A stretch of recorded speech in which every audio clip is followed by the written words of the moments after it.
dosen yang kami kasihi.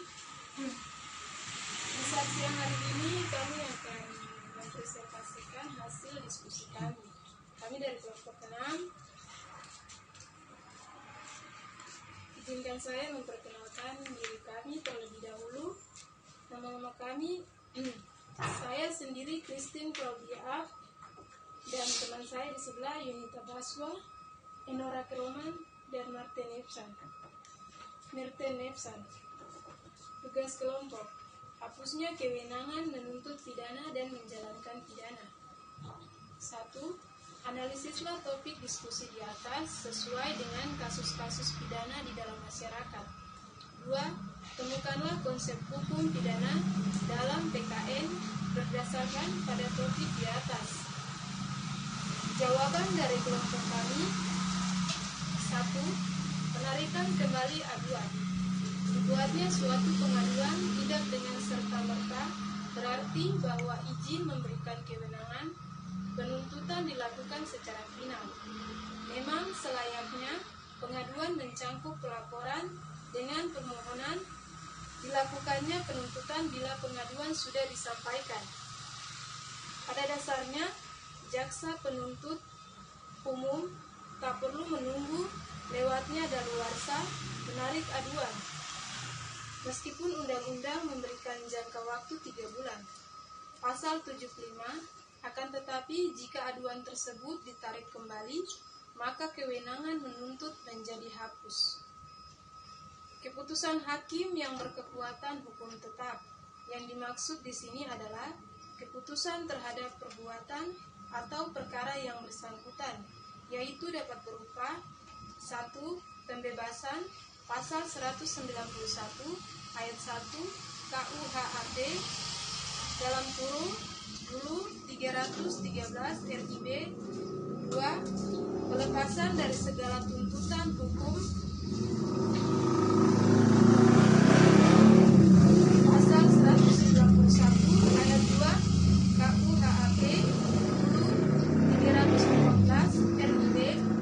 3. Penjatuhan pidana pasal 193 ayat 1 KUHAP dalam kurung dulu 315 RIB. Jadi, keputusan-keputusan tersebut sudah mengandung penentuan terbukti tidaknya tindak pidana atau kesalahan terdakwa. Asas ne bis in idem tidak berlaku untuk keputusan hakim yang belum berhubungan dengan pokok perkara, yang biasanya disebut penetapan. Misalnya, 1. Tentang tidak berwenangnya hakim untuk memeriksa perkara yang bersangkutan. 2. Tentang tidak diterimanya tuntutan jaksa karena terdakwa tidak melakukan kejahatan. 3. Tentang tidak diterimanya perkara karena penuntutan sudah daluarsa. Adanya penetapan serupa itu tidak merupakan alasan untuk adanya ne bis in idem. Jadi, pasal 76 KUHP tidak mengenai penetapan. Perlu pula diperhatikan bahwa putusan-putusan hakim seperti dikemukakan objektif dari ne bis idem. Masalah ini merupakan masalah yang paling sukar, seperti halnya dijumpai dalam konkursus atau gabungan tindak pidana.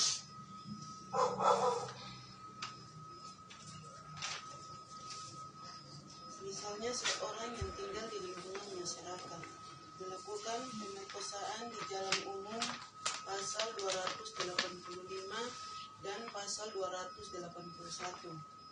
Seandainya jaksa hanya menuntut berdasarkan pasal 285 pemerkosaan saja dan ternyata tidak terbukti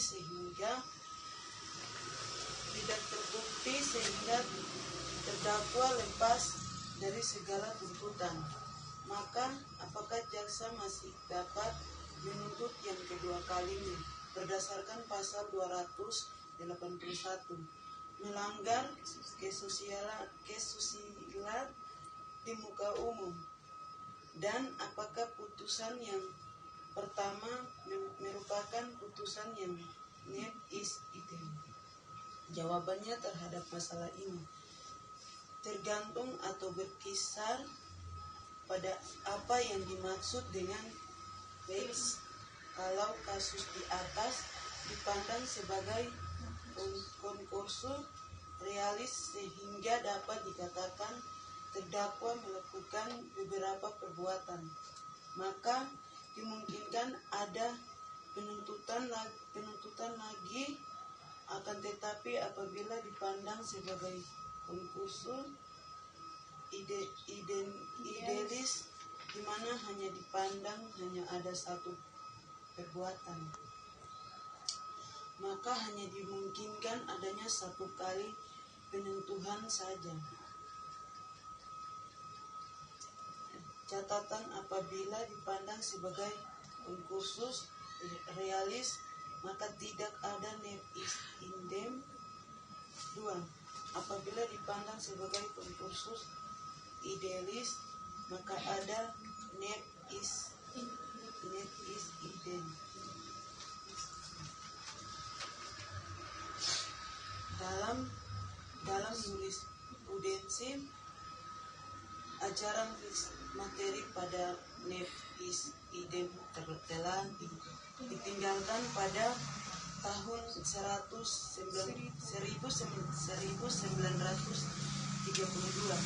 yaitu dengan Arex NR 27 Juni 1932.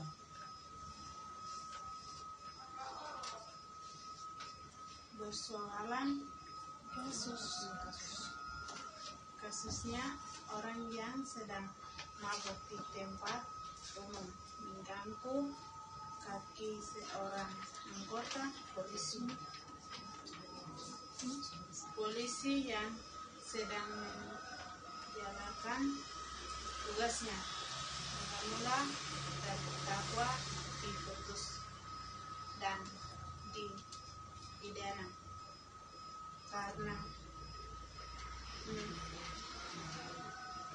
membiayainya polisi pasal 356 sub 2 kemudian oleh jaksa dituntut lagi mengenai mengganggu ketentraman umum dalam keadaan mabuk pasal 492 tuntutan kedua ini oleh pengadilan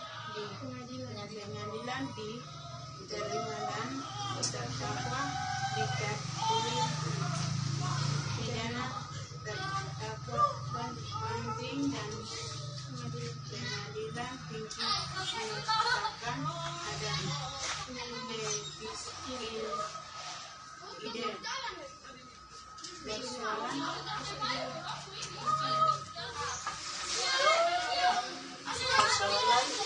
atau perbuatan pada pasal 26 sampai berkaitan erat dengan masalah konkursus juga berhubungan dengan masalah di integritas dalam hubungan dapat meliputi masalah A. Perbuatan atau ketentuan yang dilarang. Misalnya perbuatan A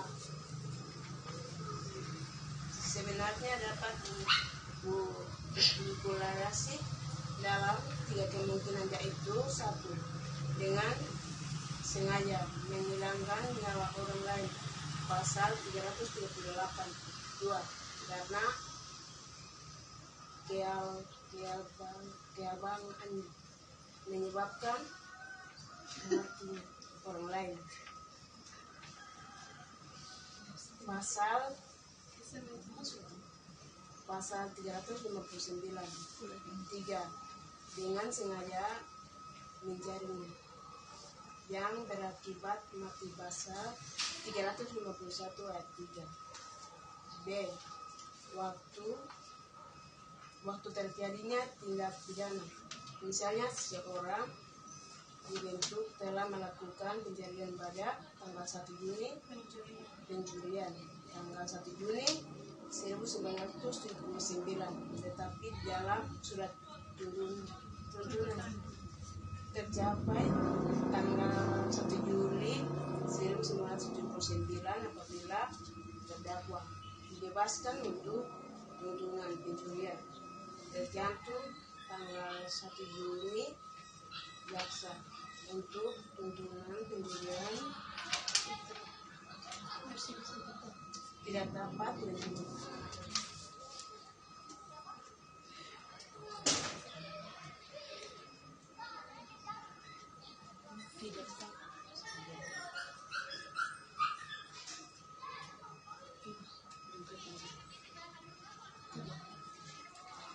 Tidak dapat menuntut lagi berdasar tanggal yang betul. Di sini ada nec is idem. Dalam hal ini sebenarnya sebelum ada putusan, jaksa dapat mengajukan permintaan untuk merubah surat tuduhan berdasar pasal 282 HIR asal faitnya tetap. C. Tempat terjadinya tindak pidana. Misalnya, semula terdakwa dituduh mencuri di taman di kota Jayapura, kemudian dibebaskan. Jaksa kemudian mengajukan tuduhan lagi berdasar tempat pencurian yang sebenarnya dilakukan, yaitu stadion di Jayapura. Di sini pun ada nec is in idem. Demikian jawaban dari nomor 1. Nomor 2, landasan konsep hukum pidana dalam PKN. Menurut berdasarkan pada topik di atas, hukum PKN di Indonesia dibagi ke dalam beberapa peraturan, yaitu A. Landasan hukum PKN sebagai wujud keikutsertaan warga negara dalam upaya bela negara, UU RI nomor 3 tahun 2002 tentang pertahanan negara, pasal 9 ayat 1, setiap warga negara berhak dan wajib ikut serta dalam upaya bela negara yang diwujudkan dalam penyelenggaraan pertahanan negara. Pasal 9 ayat 2, keikutsertaan warga negara dalam upaya bela negara sebagaimana dimaksud dalam ayat 1. Diselenggarakan melalui 1. PKN, 2. Pelatihan dasar kemiliteran secara wajib, 3. Pengabdian sebagai prajurit Tentara Nasional Indonesia secara sukarela atau secara wajib, 4. Pengabdian sesuai dengan profesi.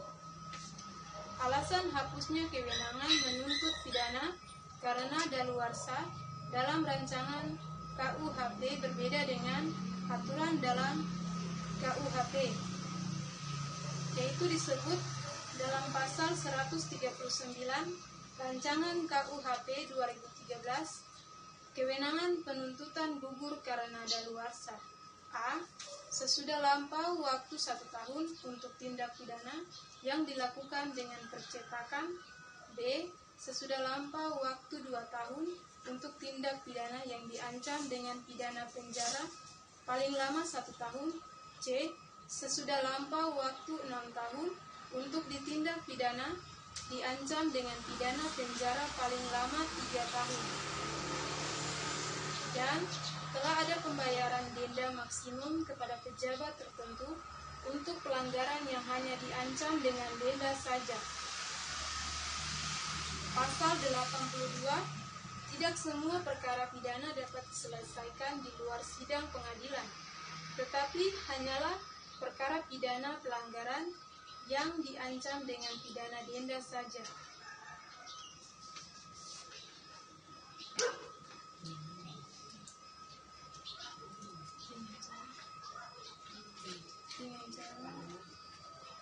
Dengan cara secara sukarela sumber si pembuat membayar maksimum denda dan biaya denda dan biaya-biaya yang telah dikeluarkan kalau penuntutan telah dimulai dengan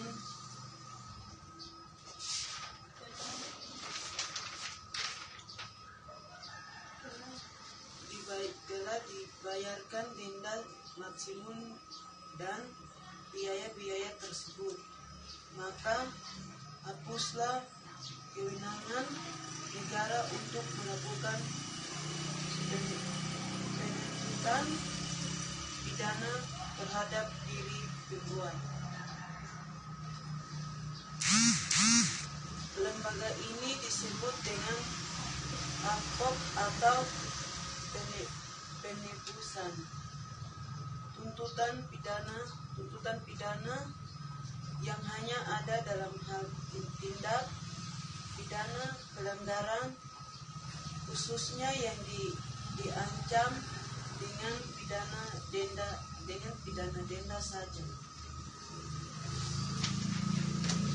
Demikianlah hasil presentasi kami.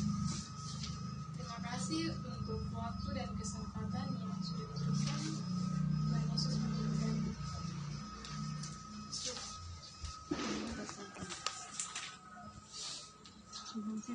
memberkati.